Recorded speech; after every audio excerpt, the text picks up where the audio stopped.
Thank you. Thank you.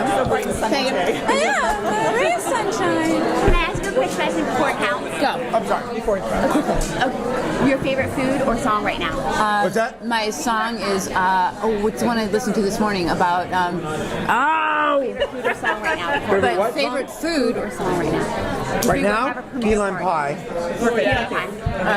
grilled cheese. There you go. All right, there you go. Okay, now last night we saw you in the line. You guys were great coming by for the thanks. movie, and just the arrival was fantastic. God bless you. We were But in a wiener. When you came by, it was great because we chatted with you guys a little bit, and you in particular seemed overwhelmed by the reaction and by how many fans had shown up to just like say, "We love you." Well, it was a little overwhelming, and at the same time, it was because they told us they had, they rented out this entire complex, and we're like, oh no, you're gonna get like one theater halfway filled.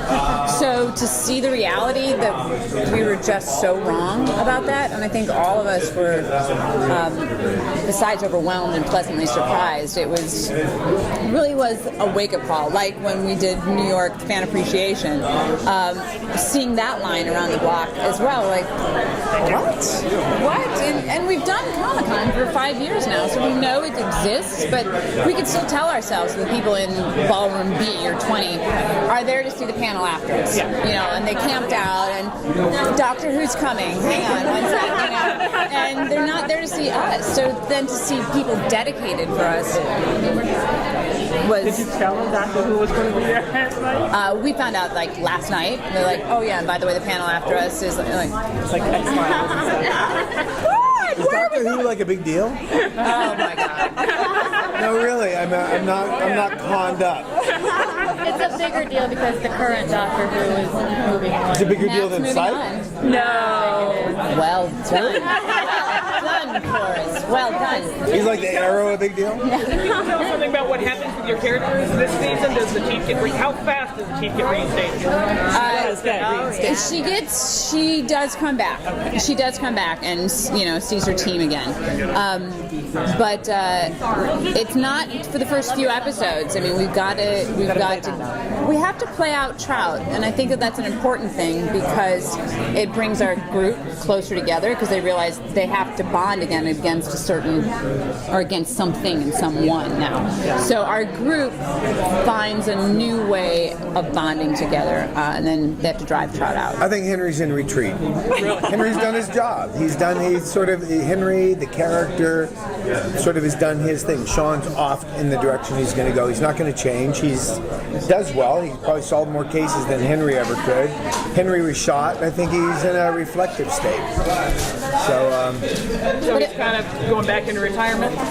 Retirement or, this new phase in life. I think he's a little horny. I think he was very happy to jump all over Lori Loughlin. New phase in life, I think, is good. Yeah, I think he's ready to fill a few holes. No, but there's in his life. Yeah, let me finish my statement. But there's new beginnings. I think that's what... I think it was appropriate they arrived in a Wienermobile. In a Wienermobile. A big, long Wienermobile. This is my partner every single time. Everybody else gets like, oh, here's your partner. I know it was Corbin. I get Corby. Is this the most fun you've ever had filming a television show? That's a big one for you. Yeah.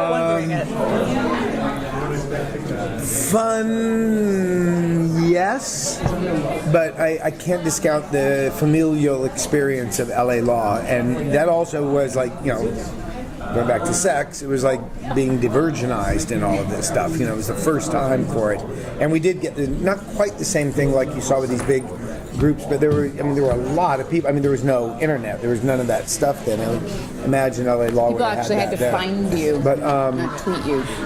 But that was a pretty exciting experience too. But this has been more fun, if you will.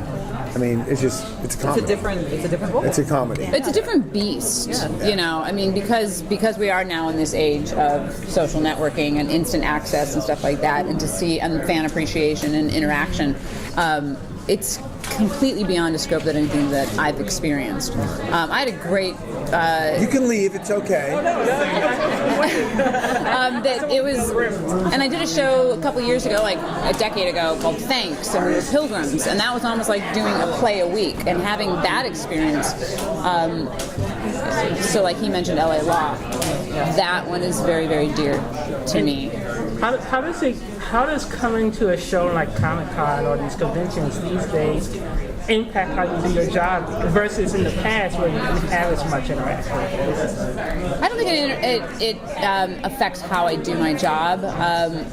Or the appreciation for the show? Appreciation for what we have is more in front of us. It's more transparent because we see it, and with Twitter and with those kind of social networking sites, that there's an instant accessibility and there's an instant understanding of our fans, and it's overwhelming. Right, and you get that feedback loop too. Yeah. It's like the episode goes out, you get the fan reaction. Either you run with it, or it's tweets, or you just kind of know it's almost live, but not. Yeah. Whereas, like you said, in the old days, you're not even. But I've never bought into it. My mother, rest her soul, who one of her early lessons to me was when I said I wanted to be an actor. I was 19. She said, "I want you to train. I want you to love it and appreciate it because it's going to be up and down and up and down."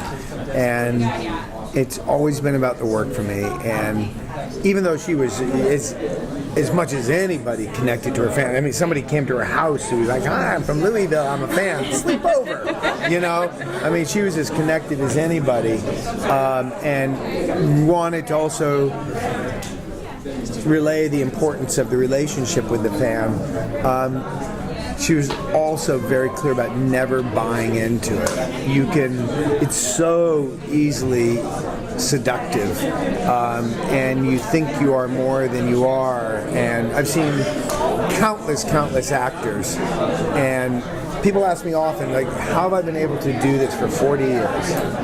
It's coming up on a long time. I was 19 when I started, and for a couple of years working and getting things going, but then LA Law, and constantly through then being able to work, and even now from here doing episodes of The Glades and going on to the next thing. And I've never bought into the fame part of it. I've never bought into That's it. why it doesn't affect the work. Thank you so much, everybody. Thank you. Thank you, guys. Nice meeting you.